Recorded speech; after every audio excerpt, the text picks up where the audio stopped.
আসসালামু আলাইকুম সবাইকে, ওয়েলকাম করছি ইসমাইল আমি। আসসালামু আলাইকুম সবাইকে, আশা করি ভালো আছেন। বাংলাদেশ এবং শ্রীলঙ্কার আজকের সুপার ফোরের একেবারে খুব গুরুত্বপূর্ণ ম্যাচ। এই ম্যাচের উপরেই কিন্তু অনেক কিছু নির্ভর করছে। 3-4টা বিষয় আসলে টপিক নিয়ে কথা বলতে চাচ্ছি। এই ম্যাচের সবচেয়ে গুরুত্বপূর্ণ পার্ট হচ্ছে টসটা এই ম্যাচের জন্য অনেক বেশি ভাইটাল বাংলাদেশ দলের জন্য। আমরা বিগত সময় দেখেছি বাংলাদেশ দল টসে জিতেই আসলে তারা ফিল্ডিংটাই নেয়। তবে আসলে আজকে আমি মন থেকেই চাইবো বাংলাদেশ দল যদি টসে জয়লাভ করে তারা ফিল্ডিংটাই নেয়।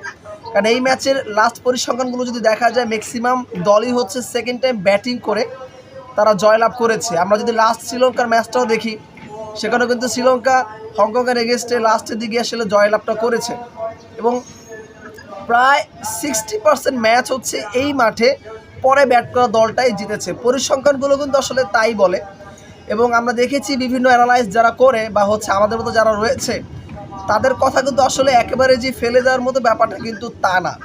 সো এই মাঠের সবচেয়ে গুরুত্বপূর্ণ বিষয় আজকের ম্যাচের জন্য টসটা অনেক বেশি গুরুত্বপূর্ণ।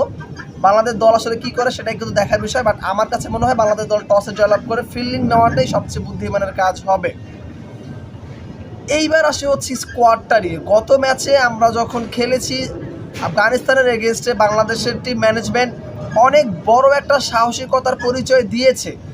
তারা 4টা মাত্র বলার নিয়ে তারা একাদশ সাজিয়েছে এবং পার্ট টাইম বলার ছিল ওইখানে সাইফ এবং শামীম। যদিও দুজনে মিলে 54 রান তারা দিয়েছে এই জায়গায়। বাংলাদেশ দল যদি 180-90 রান করতো তাহলে আমি মনে করতাম যে হ্যাঁ ঠিক আছে, ওদের দায়িত্বটা ওইভাবে করে পালন করতে পারে নাই। কিন্তু 190 বা 200 রান হইতেই পারতো, কিন্তু সেখানে শেষ দিকে শামীম পাটোয়ারি এবং জাকির আলী হার্ড হিটার যে হামার দিয়েও অনেক প্র্যাকটিস করে, ওরা আসলে তেমন ফলাফলটা বের করে আনতে পারেনি, বিধায় কিন্তু রানগুলো প্রায় 30-40 রান কম হয়েছে। আজকেও কি বাংলাদেশ দল সেই পথে হাঁটবে কি না যদি প্রশ্ন আমাকে করেন, তাহলে বলবো যে না, আজকে বাংলাদেশ এই পথে একেবারেই হাঁটবে না। কারণ সুপার ফোরের মতো ম্যাচ, এই জায়গায় আসলে এই সুযোগটাই নেই যে 4টা বলার নিয়ে হচ্ছে বাংলাদেশ দল একাদশ সাজাবে এবং দুজনকে মিলে দুই ওভার করে বল করিয়ে দিবে, এরকমটা আসলে সুযোগ নেই। কারণ সবসময় কিন্তু এরকম হবে না। তো এই ক্ষেত্রে আজকের একাদশ ওপেনিং স্লটটাতে যেহেতু গত ম্যাচে সাইফ হাসান ভালো একটা স্টার্ট করেছে, যদিও তিনি অনেক নার্ভাস ছিলেন, ওই টাইপের ম্যাচে নার্ভাস থাকাটা স্বাভাবিক, এবং 28 বলে 30 রান তিনি করেছেন। সো 30 রান 28 বল খেলেছেন, অনেকের কাছে মনে হচ্ছে যে এটা খুব সিলি একটা রান করেছে, অনেকগুলো বল খেলেছে। কিন্তু আপনি যদি মোমেন্টামটা দেখেন, বাংলাদেশ খুব প্রেশার নিয়ে কিন্তু বাংলাদেশ খুবই প্রেশারে ছিল।